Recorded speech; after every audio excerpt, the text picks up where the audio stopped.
At alamin po natin ang sitwasyon ngayon sa Camanaba area na lubarin pong naapektuhan ng Bagyong Hener. May live report si Salima Refran. Salima? Jiggy, paambon-ambon na lang ang nararanasan dito sa Navotas at wala ng baha. Pero kanina nalubog sa baha ang ilang kalsada. Lubog sa tubig ang kalaghan ng Barangay Sipak, Almacen. Ang kahabaan ng M. Naval Street sa tapat mismo ng City Hall hanggang binti ang tubig. Ang katabing A. Santiago Street, hindi na madaanan ng mga sasakyan.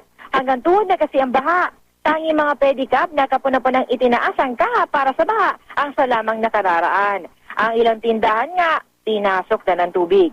Samantala sa Valenzuela, nagsiuwian na sa kanilang mga bahay ang may 30 pamilyang inilikas sa Barangay Marulas dahil sa biglaang pagtaas ng tubig.